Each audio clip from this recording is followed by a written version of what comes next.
Chapitre 11. Il y avait un homme malade, Lazare, de Béthanie, village de Marie et de Marthe, sa sœur. C'était cette Marie qui oignit de parfum le Seigneur et qui lui essuya les pieds avec ses cheveux. Et c'était son frère Lazare qui était malade. Les sœurs envoyèrent dire à Jésus, « Seigneur, voici celui que tu aimes est malade. » Après avoir entendu cela, Jésus dit, « Cette maladie n'est point à la mort, mais elle est pour la gloire de Dieu, afin que le Fils de Dieu soit glorifié par elle. » Or, Jésus aimait Marthe et sa sœur et Lazare. Lorsqu'il eut appris que Lazare était malade, il resta 2 jours encore dans le lieu où il était. Et il dit ensuite aux disciples, « Retournons en Judée. » Les disciples lui dirent, « Rabbi, les Juifs, tout récemment, cherchaient à te lapider, et tu retournes en Judée. » Jésus répondit, « N'y a-t-il pas 12 heures au jour? Si quelqu'un marche pendant le jour, il ne bronche point, parce qu'il voit la lumière de ce monde. Mais si quelqu'un marche pendant la nuit, il bronche, parce que la lumière n'est pas en lui. » Après ces paroles, il leur dit, « Lazare, notre ami, dort, mais je vais le réveiller. » Les disciples lui dirent, « Seigneur, s'il dort, il sera guéri. » Jésus avait parlé de sa mort, mais ils crurent qu'il parlait de l'assoupissement du sommeil. Alors Jésus leur dit ouvertement, « Lazare est mort, et je suis heureux, à cause de vous, de n'avoir pas été là. » Mais allons vers lui. Sur quoi Thomas, appelé Didyme, dit aux autres disciples, « Allons aussi, afin de mourir avec lui. » Jésus, étant arrivé, trouva que Lazare était déjà depuis 4 jours dans le sépulcre.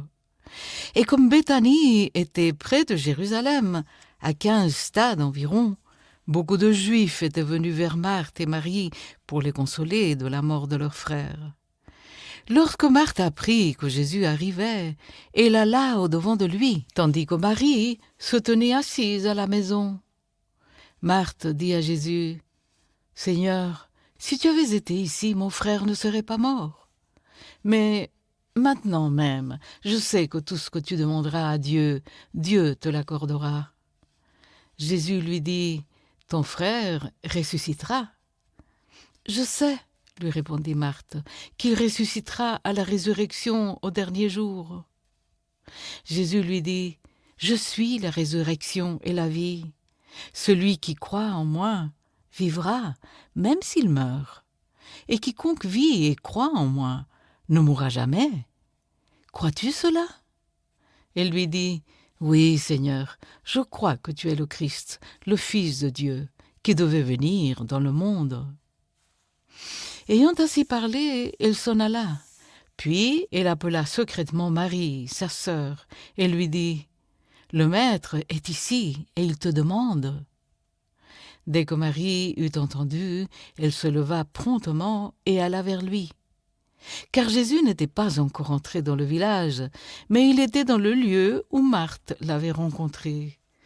Les Juifs qui étaient avec Marie dans la maison et qui la consolaient, l'ayant vue se lever promptement et sortir, la suivirent, disant, « Elle va au sépulcre pour y pleurer. » Lorsque Marie fut arrivée là où était Jésus et qu'elle le vit, elle tomba à ses pieds et lui dit, « Seigneur, si tu avais été ici, mon frère ne serait pas mort. » Jésus, la voyant pleurer, elle et les Juifs qui étaient venus avec elle, frémit en son esprit et fut tout ému. Et il dit, « Où l'avez-vous mis ?»« Seigneur, lui répondirent-ils, viens et vois. » Jésus pleura. Sur quoi les Juifs dirent, « Voyez comme il l'aimait. » Et quelques-uns d'entre eux dirent, « Lui qui a ouvert les yeux de l'aveugle, ne pouvait-il pas faire aussi que cet homme ne meure point ?» Jésus, frémissant de nouveau en lui-même, se rendit au sépulcre. C'était une grotte, et une pierre était placée devant. Jésus dit, ôter la pierre. Marthe, la sœur du mort, lui dit « Seigneur, il sent déjà, car il y a 4 jours qu'il est là. » Jésus dit « Ne t'ai-je pas dit que si tu crois, tu verras la gloire de Dieu ?» Ils ôtèrent donc la pierre. Et Jésus, tournant son regard vers le ciel, dit « Père, je te rends grâce de ce que tu m'as exaucé.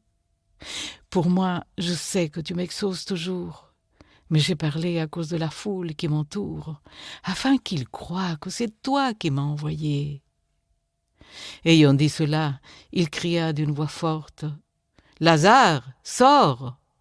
Et le mort sortit, les pieds et les mains liés de bandes et le visage enveloppé d'un linge. Jésus leur dit « Déliez-le et laissez-le aller. » Plusieurs des Juifs qui étaient venus vers Marie et qui virent ce que fit Jésus crurent en lui. Mais quelques-uns d'entre eux allèrent trouver les pharisiens et leur dire ce que Jésus avait fait. Alors les principaux sacrificateurs et les pharisiens assemblèrent le Sanhédrin et dirent « Que ferons-nous? Car cet homme fait beaucoup de miracles. Si nous le laissons faire, tous croiront en lui. Et les Romains viendront détruire et notre ville et notre nation. » L'un d'eux, Caïphe, qui était souverain sacrificateur cette année-là, leur dit « Vous n'y comprenez rien. Vous ne réfléchissez pas qu'il est dans votre intérêt qu'un seul homme meure pour le peuple et que la nation entière ne périsse pas. » Or, il ne dit pas cela de lui-même. Mais étant souverain sacrificateur cette année-là, il prophétisa que Jésus devait mourir pour la nation. Et ce n'était pas pour la nation seulement, c'était aussi afin de réunir en un seul corps les enfants de Dieu dispersés.